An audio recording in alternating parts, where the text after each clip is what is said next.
We all go a little mad sometimes. Get you.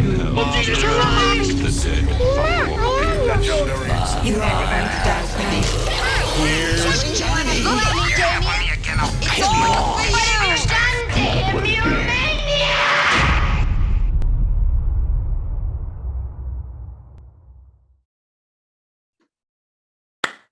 Hello and welcome to the Horror Hour. It's the place we discuss, we debate, we disagree on all things horror. But for this episode, this is a slight mini review because it's really more of an introduction to an interview that we have.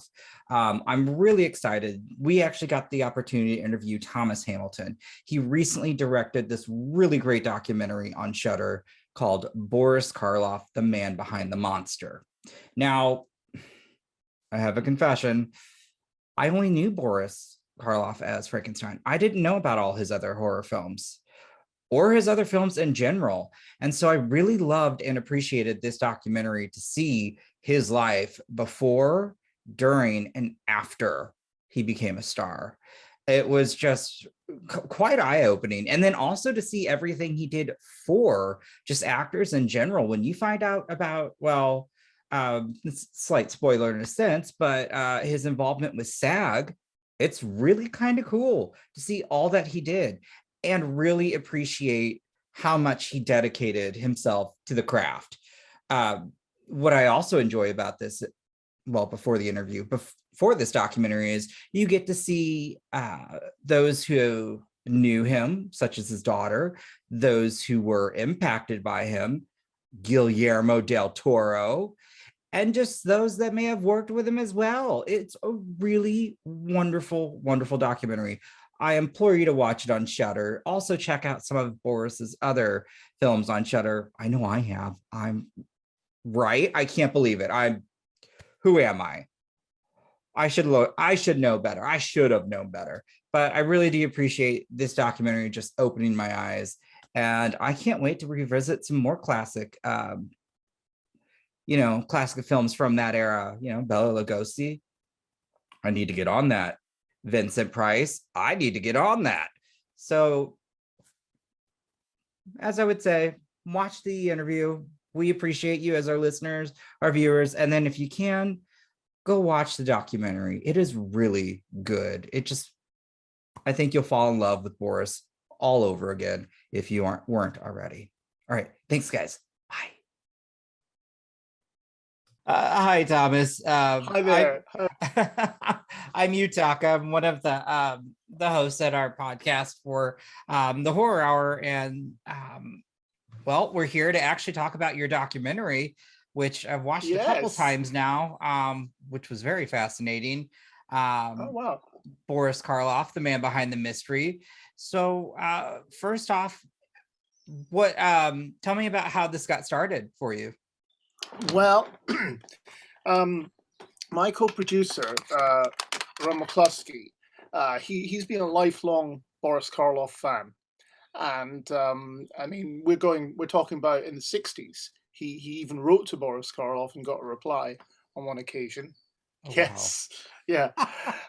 Boris Karloff was in hospital, and Ron was a child, and he sent him a letter, wishing that he would get well soon, and lo and behold, Boris Karloff responded, telling him that he was much better, he was already back to work, and and thanking him very much for his concern. This was late 1968.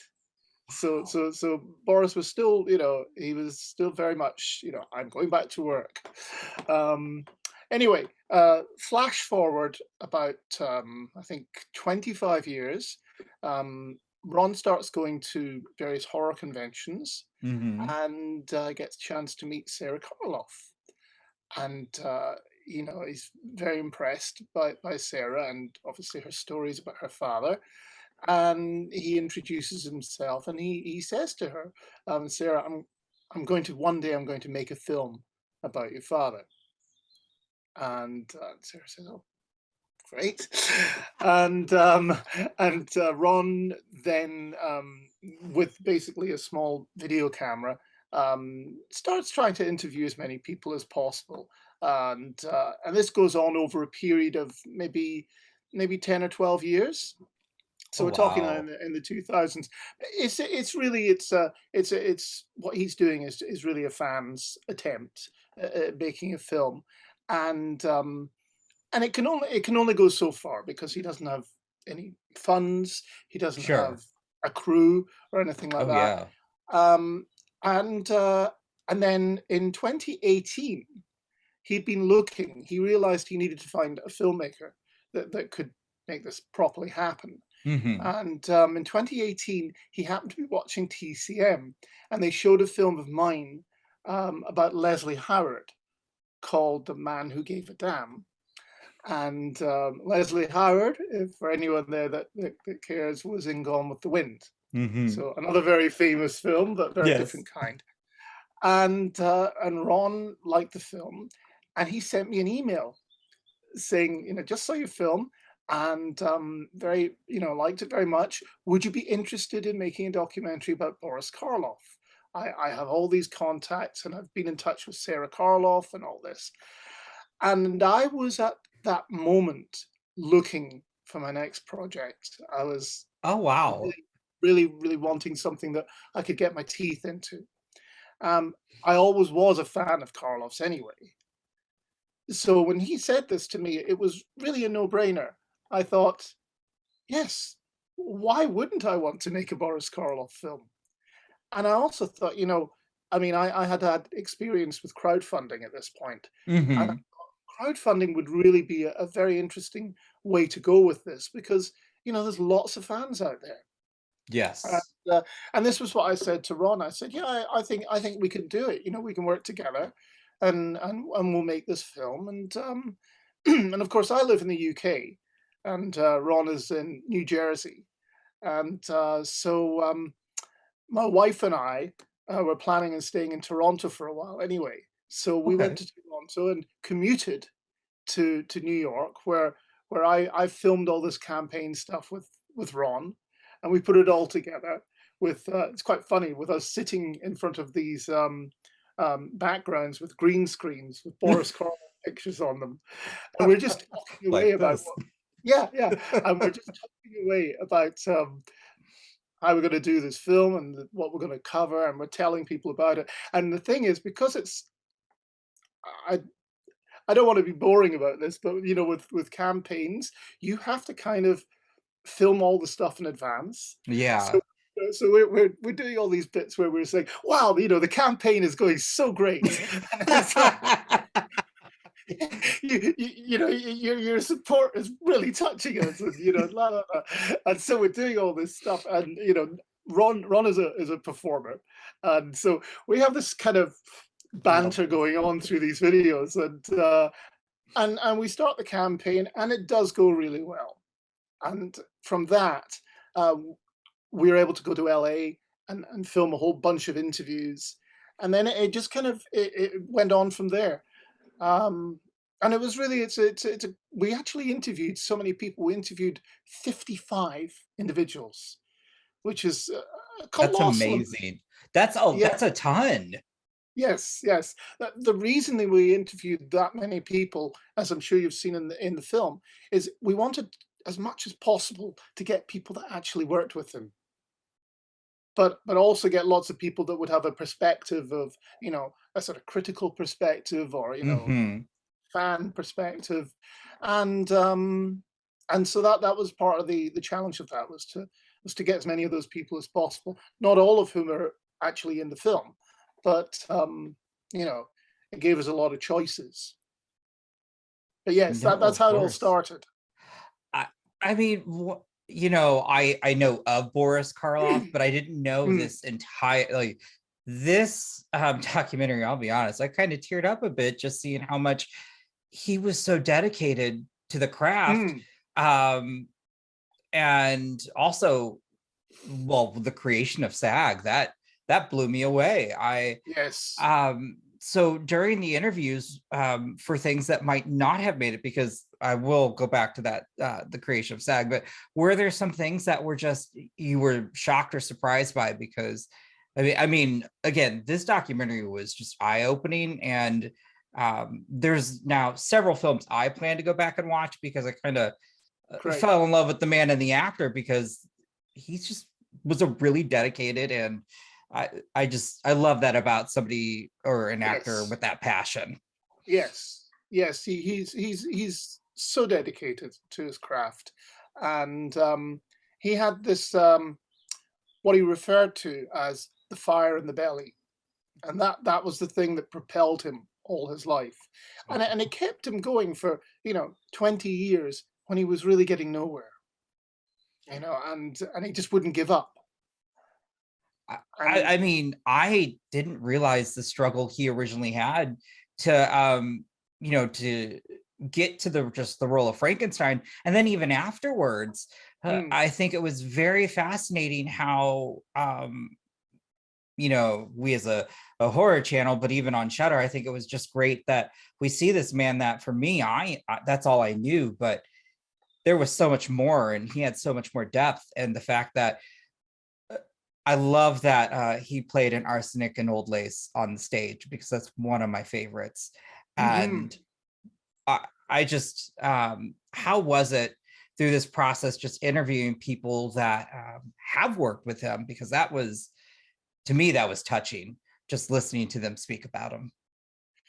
it was really thrilling to be in the room with these people, and to be hearing their direct recollections of Boris. And that was one of the key things I wanted to have in this film, because it's great to have critics that know a lot and can tell you all the sort of the things that they've read. Yeah. But the first hand recall is so much more exciting, I think.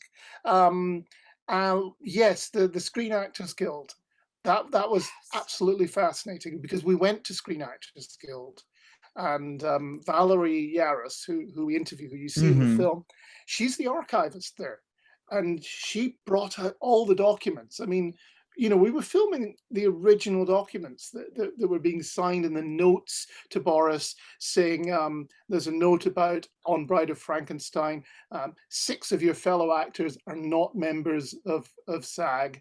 If you can have a talk to them. And he would come up to you in his monster costume and say, would you consider becoming a part of, in his soft English accent, towering over you, holding a cup of tea. I mean, wow. And he would go on other people's sets as well. There are photographs, and this brings back Leslie Howard, funny enough, when he was making a film at Warner's called The Walking Dead, which is a fabulous film, by the way. He was going on the other sets, the other films that were being shot there, and recruiting. And so there's a photograph of him on the Petrified Forest set with Humphrey Bogart and Leslie Howard, and he's just sort of in the background there, and egging them on. And obviously Bogey joined up soon enough, because he was a good union man in that way. And Boris was very courageous, because here's the thing: he had worked 20 years to try and get a foothold in Hollywood. He finally gets a break. Almost immediately, he starts working, to promote this union. And it's a moment when the studios could turn around and say, well, maybe we don't need you. Maybe we'll find someone else for the next Frankenstein film and look a bit like you. So he's very, very fortunate that he had that persuasive ability, that people respected him in that way. So that was a big reveal, I found. I mean, I nerded out for a bit learning those facts, because I mean, without SAG-AFTRA, or I mean, there's just so many things that wouldn't. Well, I think I won't spoil that interview in terms of how Ron Perlman discusses it, but that's why that's why a SAG is needed. And I thought that was just so fascinating that Boris Karloff did that. But that is funny, just the idea of him in his full Frankenstein getup. Which that leads me to my next thing that I really enjoyed, the special effects with the makeup. the makeup artist, and I wrote down his Jack name. Pierce. Yes, Jack Pierce. Yes. That was fascinating to watch them talk about how, and same thing when Guillermo said it, you're crafting the character, not the monster. And then just to see that process and just the stills. And then I love how you also had then added, obviously, clips from the film. And it's true. I mean, Boris Karloff, I mean, it says a lot about your acting when you can really tell a story with your eyes. And and he can do that. And I think you captured that in this documentary, just going through that process. I don't know if that was an intent, but I just have to say, I found that very just, again, guys, I'll keep saying this documentary was very touching to me. Like, so what that do you... was very... Oh, go ahead. Sorry, it was very, very much the intention. One of the things I try to do with these kind of stories, and Ron was, equally committed to this, is I want to communicate to people that may not know Boris very well. I mean, the main agenda making a documentary like this is really to impress on a whole new generation, just the fantastic wealth of material that this man, put out there, and also how good these films are and how they stand up today. And with Frankenstein itself, I thought it was very important to really get across what was going into it. When they were making the film, and the fact that it wasn't just something that they kind of knocked out, the way it might sometimes be assumed. It was really hard work, and and a lot of thought was put into it as well.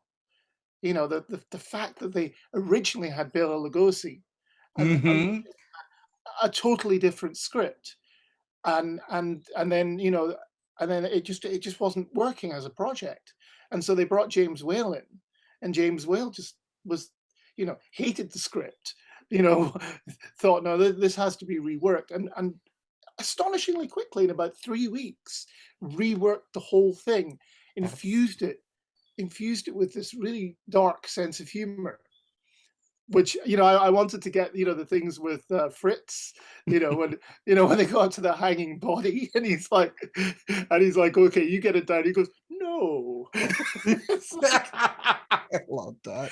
I mean, already it's being funny, and the way that Bride of Frankenstein has this very kind of camp humor going on throughout. And so I wanted to show those dimensions to these films, and yes, with Boris and the eyes, and just the way he radiates off the screen, and yes, Guillermo's discovery of Boris. I think for those that, and I'm gonna keep telling people to watch this, but when you do watch this, his interviews really were, just because I love him as a director too, but as I mentioned before, just seeing somebody's passion about their art, and so to see his reaction to Boris Karloff and just telling those stories, that was, I just sat there, I was like, oh my gosh. And also, sorry, I was gonna say, when you had mentioned the previous films like Black Cat, I will be watching, because I noticed that's on Shudder. And I was like, oh my gosh, I need to see this, because the scenes you showed and how they talk about it, that is so kind of, well, taboo back in that time, like really taboo. Yeah, no, yes, it is, absolutely. And I agree. The great thing is that Shudder have a number of the films that we talk about in the film, like Black Sabbath as well. That's the other one I want to watch. And then, yes, and the Black Cat, and I think they have the Body Snatcher as well. I hope they do. Do they? I don't know. I need to double check on that, because if they do, that's it. I mean, here's one thing. Again, I am a fan of what I knew, but this just opened my eyes to so many other projects with Boris that I really want to see. And so if they have that, I plan on watching it. I want to make a movie marathon, honestly, because it just, I would say, of the younger generation, not well, the 80s, 90s generation. So I know that horror really great, but I don't know of the earlier work. And so to see this and just, it looks, and to hear the directors and the other folks that you interviewed talk about how a lot of his work still holds up to this day. I need to see that. Your absolutely. documentary just made me like, I'm missing out. That's I think you did a great job with telling that story. So for you getting to interact with these folks who had firsthand knowledge and just kind of going back through all the materials, did it kind of just make you want to go back and rewatch all his films, or just kind of, really appreciate what he's done for the industry? It has given me a fresh appreciation when I see some of the films that I haven't seen for a little while. I mean, Frankenstein is a film that I will watch anytime it comes on. Bride of Frankenstein, absolutely the same. And interestingly enough, when we were making this, and as I say, we were commuting from Toronto, our local cinema around the corner showed The Bride of Frankenstein to a packed house. And that'd be amazing. So we went and we watched it, and it was just great seeing it with an audience and seeing how all of that sort of kind of the camp sensibility of Ernest Thesiger, booted out. When he's talking about how he was put out of his job, and all the sort of the comical elements of that, and it's just great seeing it with an audience. Plays so well, I'm so jealous. That sounds like an experience. It was. And another thing we managed to see in a cinema was The Grinch. How the Grinch Stole Christmas. We actually saw it at Christmas as well, which was cool. That's incredible. And that was with an audience. Half of the audience was children, and it was really interesting because the greatness of that is the way Chuck Jones puts enough kind of adult humor in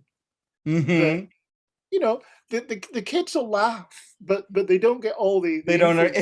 and then the rest of us are just chuckling away because we're getting it too. So I love something that plays equally well to kids and adults. And the Grinch does that, I mean, the Grinch is a classic, and it's really funny because I never thought about, and it never clicked in my mind that was Boris Karloff. And so I was just like, oh my gosh, I can't believe that. I mean, I really enjoyed, actually, also part of this documentary was just, of course, after he has these new roles in television that he's really thriving in, and then he's on the stage. But then, of course, the Grinch just, that's one of, I mean, if not still to this day, it's aired every year at Christmas here, at least in the States. I mean, but wow, to see it in theater, I'm very jealous. Yeah, that was a little theater in Chatham, Ontario, and that was a real treat. Yeah. Do you? Because I'll kind of give my favorite moment though of this documentary, but do you have a favorite moment from your documentary? Oh, the moment that was most affecting for me is when we're talking about Maria by the lake. And it's there was a moment when you're editing something, there are moments when you kind of lose perspective for a moment, where you're actually being like an audience. You're not just That's true. And what happened for me was, it was actually when Laura Forrest Hayes, my composer, was sending in the musical cues, and I was putting the music in, and suddenly these sequences, which were just these kind of not dry but fairly kind of stark sequences of people talking and clips, suddenly the music was there, and there was a whole different flavor to it. And during the sequence in Maria, I was watching it for the first time with all the music in place, and I got the shiver going up my spine. And I was like, yes, this is working. This is working. When that happens, it's really, really good news, because it means you're on the right direction. And that was Oh, my favorite scene. it make Yeah, me tear up a little bit. I did tear up as well.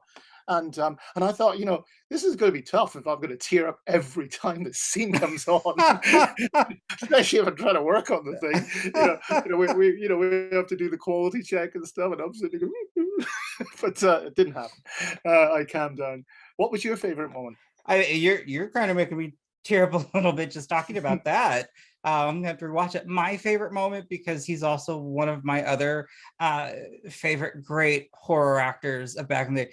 When you had the clip with him and Vincent Price. Oh yes. And then just that story. I'm not going to spoil that because yes, that was just so like, wow. I just had a whole new appreciation for Boris Karloff. But to see that scene that I've never seen, and it warmed my heart, and it did make me tear up a little because again, they're two, I would say horror icons, but they're just two acting icons in my opinion. Yeah.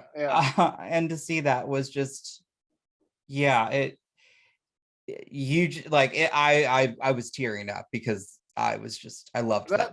That was a powerful moment. Yes, and I had read that story a few times. I'd never seen the clip, and it was one of these things. It was very fortunate, timing wise, that program that we're talking about. Well, we can say what the program. Oh, absolutely, yeah. The Red Skeleton Show. Mm-hmm. It suddenly became available on YouTube, on the internet, Mm-hmm.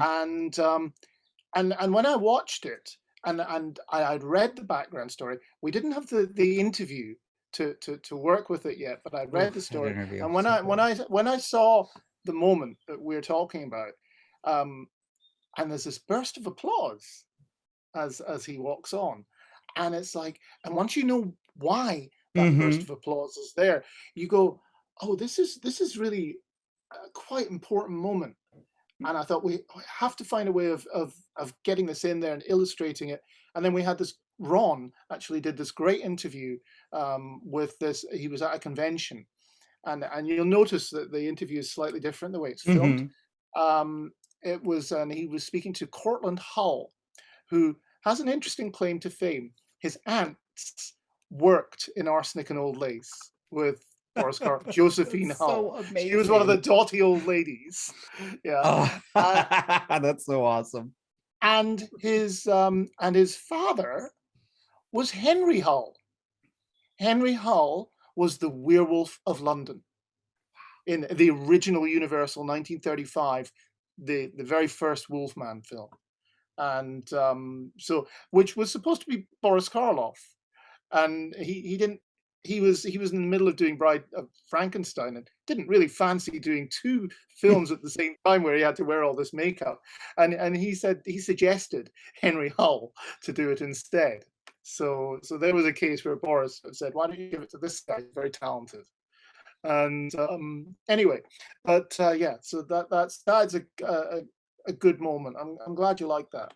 I'm glad it worked for you. Yeah, there are just so many great moments I could talk about, honestly, of this documentary, and I can't wait for. I mean, it's already out on Shudder. I really want people to see this because it is, again, me as what I thought was a fan. I just didn't even know to hear all this backstory. I loved the interviews with his daughter, and just how also appreciative she is of all the fans that are out. Like that was a very important thing to have in there, I thought, as well, because we had always wanted, more or less from the start, to have a section that would be devoted to this kind of afterlife that he's enjoyed. And when it came down to actually putting it together, it was like, well, how are we going to do this? I mean, are we just going to have all this, footage of conventions? And I'd interviewed people as well. I was going up to stall holders and saying, "Tell me what you think about Boris Karloff." And we have some good. We have some good little sort of talking heads bits there, but in the end, I thought, no, the way to go with this is really from the daughter's point of view, because when Sarah was talking about the fans and how much they meant to her, I thought this is actually quite moving. Yes, it The way, was. and and I also feel that through doing these conventions and talking to the fans, she's got a lot closer to her father as well. Because she didn't see him very much, Hmm. during her adult life, and so I think this was something that was very important to her, and then and once that moment came together, and I put that bit of her talking in, that was actually the last sequence I edited. That was the very last. I mean, not you don't generally edit in Of exact course. sequence, but that was the last sequence that Oh, I edited, wow. literally. Oh, it was it was about a week and a half before the thing was supposed to be premiered, and oh no, we had Ron and I had the toughest time just going through this and breaking it down, because it's like you've seen, we had a lot of material, You did? and we thought, well, we had originally planned a 4-hour film. I would have watched Seriously. that. I would have watched that. You really had me engaged as I was like, when this ended, I was like, I wanted more because I loved what I watched. To know that you have all that, I feel like we need a director's cut. Well, there is something coming out. There is something else coming out. It's not going to be an expanded cut. Okay. There's going to be a bonus. There's going to be bonus features on, if we can. We're working on a Blu-ray right now, and we're going to have a special feature on there, which is called "The Rest of the Story," and it's a kind of continuation of this, but focusing on the things we didn't focus on. So not very much Frankenstein monster, a little bit Son of Frankenstein, Hmm. House of Frankenstein, and some of the other odd things he did over the years, but all sorts of other things as well. I'm So like, it's a real feast actually for fans, I'm and like, it's take my they money now. I want to see that. Oh my well gosh. well if I look slightly tired or sound slightly tired, it's because I am up every night at the moment editing this, and still trying to compress it down to a size that works, Oh because wow. we are spoiled with the material that we got. And this is part of the pleasure of doing something like this, is when you get so many people talking to camera. But yeah, that'll be something that fans can look forward to and look out for in due course. But I don't want to take any attention away from what's going on here with Shudder, because No, I this is think the this main thing. Yeah, this is definitely, as I said, this is a documentary that just it flowed so well, and thank you. it but more importantly, like I said, as I'm kind of but it it had moments where I was very emotionally invested just with Boris Karloff, his journey. Also to see when you touch upon just his acting late, when he has that late surge in his career, though, Mm, all mm, those other shows and films that are just completely unrelated to what we're used to seeing him do. I mean, yeah, I like Top obviously, Thriller. yeah, i I knew he was an actor, but this sounds silly, and but I didn't know he was an actor, Mm, if that makes sense. Like yes. I was just like, my mind was blown just seeing all the stuff that he has done and all the stuff you were able to show. That was I actually I'll tell you another favorite moment, and I'm Yeah, curious how much what this was like if learning about this, but it was The yeah, Terror yeah. with The Jack Terror. Nicholson. That Oh that whole yes, process coming together. yes, yes, yes.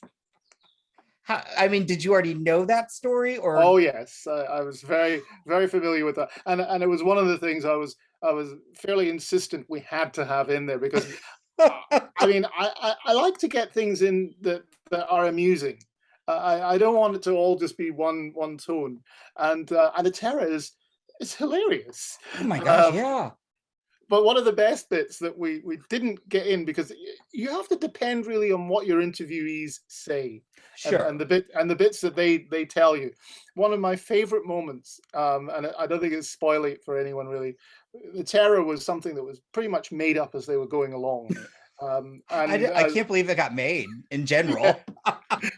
And you know, Boris Karloff did his stuff thinking that he was a certain character. He thought he was the Baron, and at the end, Roger Corman and Jack Hill and a few others, when they were working on this, they came up with a story that turned him into not being the Baron. And apparently, Boris saw the film one day, and at the end, he sort of leaned back and went, "I'm not the Baron." So he was astonished by this massive twist that had been thrown in. But yeah, and I love the fact, you know, I love, you know, Dick Miller and Jack Hill when they're talking about this thing that everyone was kind of passing around, and you know, no one knew what to do with it, and you know, finally, kind of they worked it out. But and that was great because we had Roger Corman and we had, you know, Dick and Jack Hill, you know. The your interviewees, I was just so shocked with how many. I mean, it sounds like you had more, but how many of the ones I recognize, and like I was just shocked with Roger Corman. I was like, oh, I never knew that connection. And again, that was funny. I loved that whole, just hearing about that. But wow, that was the one. I will share a little thing with you. I was amazing. The thing that was funny was that I was generally very calm and confident going into all these interviews.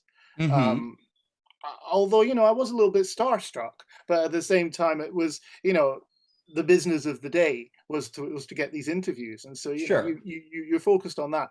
There was only one interview that I was nervous in advance of, and that was Roger Corman, and I was nervous, and Tracy, my co-producer, was saying, "Tom," you know, because she could see I was like really sort of having to hold it together before we went in there, and I said, "I don't know what it is. It's just this man is that we're going to interview. He is so important in cinema and so many films that we love, that you love, you know, Yes. all of those Poe films, you know, Mhm. as a producer, you know, what the profile he's had over the years, Oh my you know, gosh. that was suddenly I was thinking, this is, you know, I'm in the presence of real history with this man, and so he couldn't have been nicer though, to be, you know, he was great, very very gracious guy, and hopefully we'll be interviewing him again because I think you might be interested in the next project. Ooh.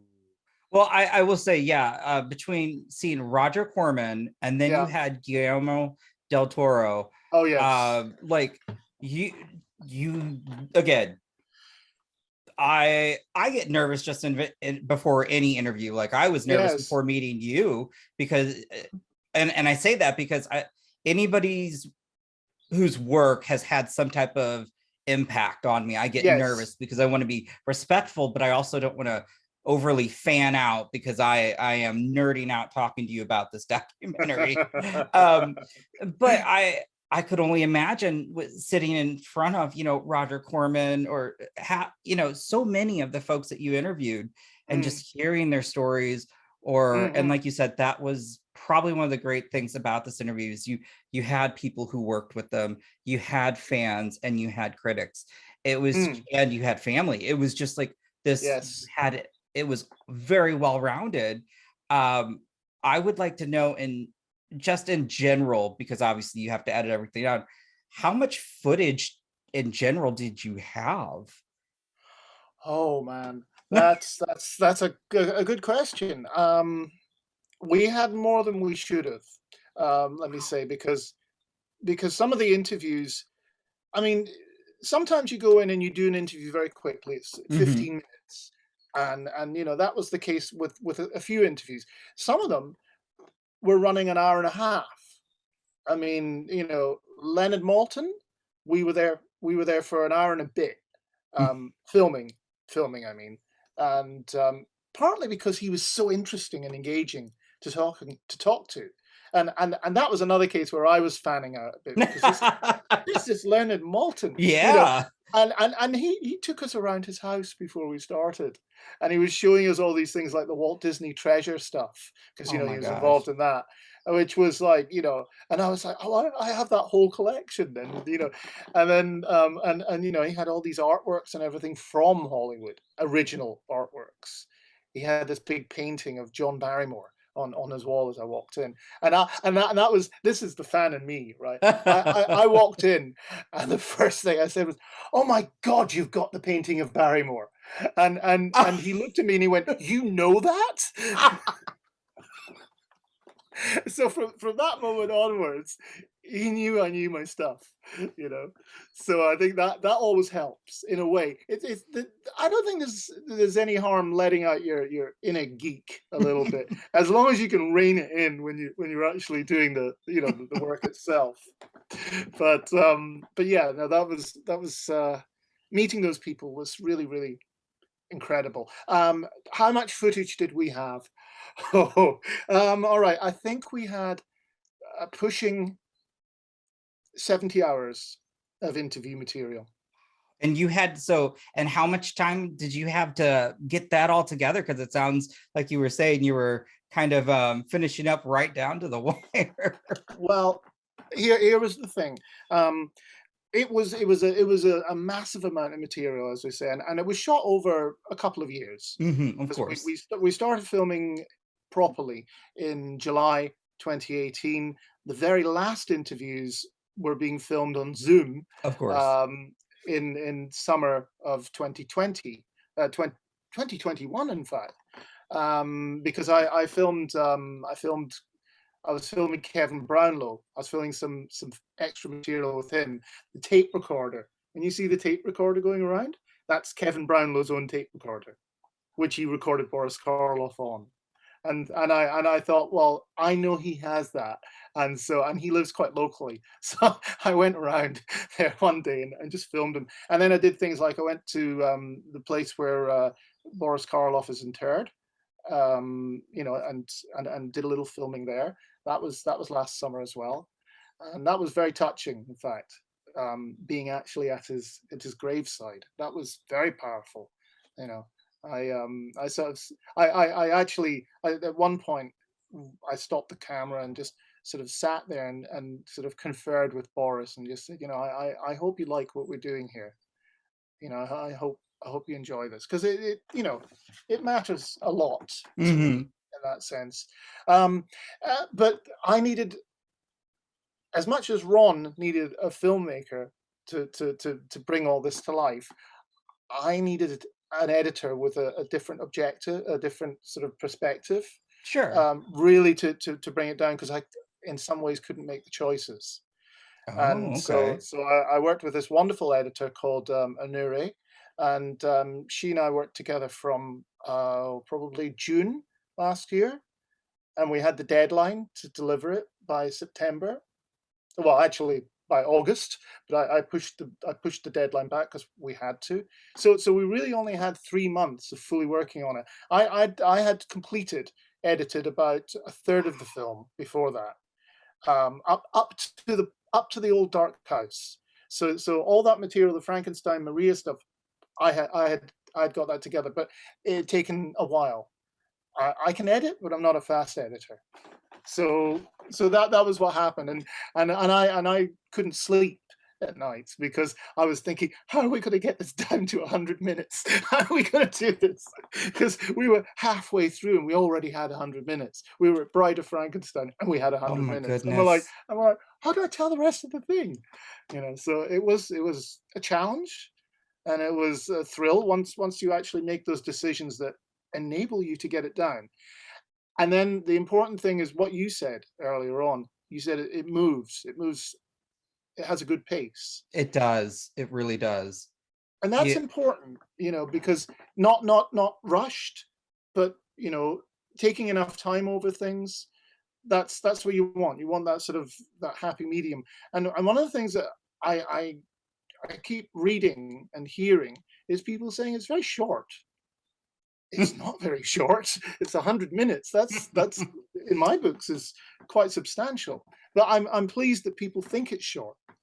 Well, That has you to be a gave good us so sign. much that we loved it, from my experience, that I just want Yeah. more. Because again, I I keep saying, but I think it's just really, it's so awesome to see all this information about Boris that I didn't know. Yes. Yes. And then it just makes me want to revisit his work. And it just makes me want to do actually more research just to learn about him. It's very fascinating. And then, I mean, yeah, I wouldn't say it's short because it's short. I would just say it's because I want more. Yes. Because Yes. again, to everyone, you did such a great job, and I hope everyone watches this. And I think it's at a great place with Shudder, I think so because they too. do have all of, they have so much of his other work, and that I think you could just easily make a marathon of this. Yeah, I have to say, Ron and I are really delighted that it's out there, and what Shudder are doing with it, and how they're backing it up with other films, and of course Shout Factory as well was very important in the process, and because they were involved at a distance for a long time. They knew about it from 2019, and then last year they sort of said, okay, we know the 90th anniversary of Frankenstein is coming up, so let's make a deal, And at that point, we were able to really finish it, and but yes, I'm glad of that, and yes, it's just great to be able to share the story with people, and you know, and to know that it's kind of winning new fans for Boris as well, which is terrific. You know, the other thing I wanted to do actually, which I'm sure you realised, is uh, the thing that attracted me when Ron put this to me back in 2018 was Mhm. the idea that you could tell the story about the history of horror films through the career of one person. Now, there's not many people you could do that with, No. but you can pretty much do it with Boris, because he's there in that period before the classic horror films that we're talking about. In the 20s, when there really wasn't any room for anyone other than Lon Chaney Sr. And Boris does this one tantalizing film called The Bells, in which he's already very creepy. You know, Yeah. and it's and that was something I wanted to share with people, because I realized that most audiences would not have seen that material, and to see how effective he is, and it's a silent, and yet it's like, I think it was Kevin Brownlow said that this prepared him for Frankenstein, because here he was, basically acting, not not Mhm. not doing any dialogue really in the film, and just using his eyes and his body, and Yes. the power of his presence, and it's all there. And Yeah. which begs the question, when some people, um, you think that stardom comes to people that have these abilities. You think it would be automatic, but then you see material with Boris where he is brilliant, and then nothing happened. It was another 5 years before he actually got the proper break, which really Mhm. makes you wonder how many wonderfully talented people there are out there just waiting for that opportunity. You Oh, know? absolutely. And I think another thing you highlighted though is that fear of being typecast. Mm, I mean, mm, you know, it took, it took quite a while for Boris to get his big break, but then even when he did, I loved all the in a sense, I guess, the drama with the studios. mm. That Yes, yes. was, I mean, we see drama with, you know, movie studios or just studios today, but it wasn't like back then, because back then, with the way you were you're contracted with those actual, Mm. that's They not they had your life in their hands. Yeah. yeah. And it was very fascinating just to see all that. And then um but I agree. I think this will definitely get, well, I mean, I was already a fan, but like I probably am a super fan after watching those films. And honestly, I just want to say thank you for taking the time to sit down and speak with me, because I'm glad I got to nerd out a bit to talk to you about your project, because I just want to share this with the world as well, because people should be watching it. It's a great documentary, and yeah, I can't keep saying more positive things, because again, thank you. I mean, it's been a pleasure talking. You know, I'm very happy to do this. well, I can't wait for your next project. I don't know if you're able to talk about it, but I am a bit, but not much, but a bit. But I'll tell you who it is. Oh, yes. Well, you've already mentioned the name, Vincent Price. Like, And let me tell you a funny story about that, because I met Victoria Price while we were filming Boris Karloff. But when I met her, it was so funny, because it was almost the beginning of the filming when we went to Chiller Theatre, and this was in 2018, and I was filming Sarah doing her stall, and we hadn't filmed the proper interview yet. This was just early days meeting her, and Victoria Price walked up, and Sarah had introduced us. He's making a documentary about my father, and Victoria walks up to me and she goes, "Why aren't you making a documentary about my father?" And I said, "I will, but I need to do this first." Well, oh my gosh. But I said to her then, you know, let me get back to you on this. And so when we finally wrapped this last year, and it was out, that was one of the first things I did, was I reached out to Victoria and I said, okay, let's start working on, you know, a project together. And that's going to be fabulous, because again, you know, Vincent Price has this wonderful long career, multi, you see him in all sorts of roles, very, very talented actor. And of course, you know, I love the fact that there's a link with Boris, and you know, and Vincent was one of his best friends amongst the acting community, you know. So and Vincent's a great guy because of all the things he was doing with art, and laterally he was doing. I've discovered he was doing stuff with like Latino communities and things like that. There's all sorts of really interesting things he was doing that you wouldn't know. He was a very, very rounded guy. I can't wait to. Well, very. Yeah. But that's another story. I'm so excited. I mean, if it's anything like this, that's exciting, because then that just means I'm going to learn so much about somebody. Well, I love Vincent Price, and I really adore Boris Karloff now. But yeah, you know, I think if it's anything like this, that's exciting. And yeah, again, thank you so much. I just wish you the best success. And again, to everyone listening, watching, please go watch this. It is such a good documentary. And then go watch his films, because I can't wait. That's actually my goal tonight, is to have a Boris Karloff marathon. But I have such a deeper and a better appreciation of him because of this documentary. So thank you for putting that out there.